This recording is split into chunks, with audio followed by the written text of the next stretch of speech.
Last week, this week now. Time is really of no consequence here. We're talking about the here and now. There it is. Look at that. More showers moving out of the upper valley and more moving in to the coastal region off the Gulf of Mexico. Folks, we've got a lot going on in the Gulf of Mexico. Two systems. We are getting the nice gentle one where the ferocious hurricane is going on up toward Alabama. I'll show you how that's all shaking out. Anywho, this continues to be good news for us. Take a look at Futurecast, high-res short-range version from this evening on through the night tonight on to about 9 o'clock. Just more shower and some thunder shower activity possible anywhere from the upper valley to the lower valley and the coast. It can happen just about anywhere. Pip and pop on through midnight and then dying down just a little bit. As I said, a chance for showers overnight tonight with 76 degrees, 60% chance for rain and rumbles eventually. See how the numbers break down for tomorrow.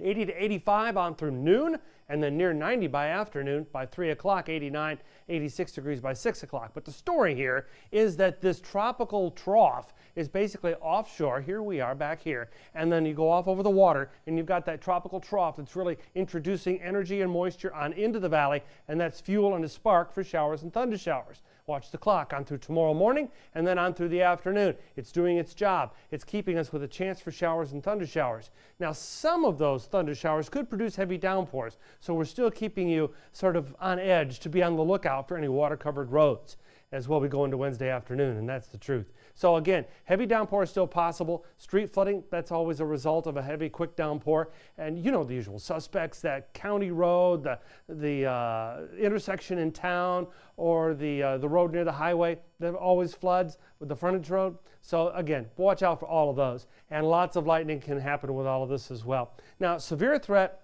I don't think that's an issue at all. I think we're here in the general thunderstorm category, according to Storm Prediction Center, but really not seeing the chance for too many breakout severe thunderstorms out of this. Now, with all the rain, though, and the roads being slick and sometimes water covered, make sure that you leave yourself extra space, slow down, and of course, don't drive across any water covered roads and avoid any sudden stops. Just give yourself extra time.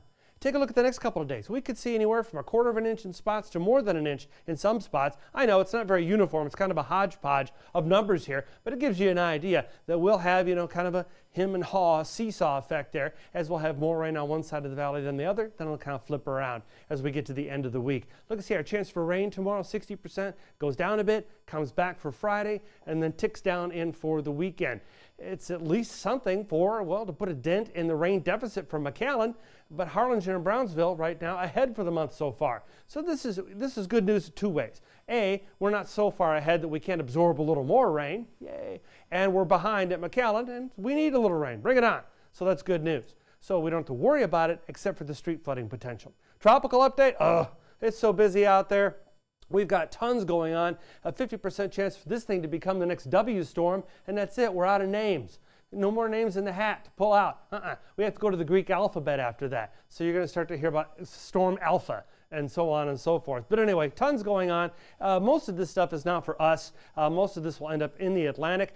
But Sally is an issue for the Gulf Coast to our north, heading toward Mobile as a Category 2 storm. And then you've got this, as I said, gentle giant, this area of low pressure off our shore that's going to continue to make for a chance for rain for the valley for the next several days. So we get all the benefit while they get all of the bad news up there toward Mobile and Pascagoula. There you can see 7-day forecast shows that times are good.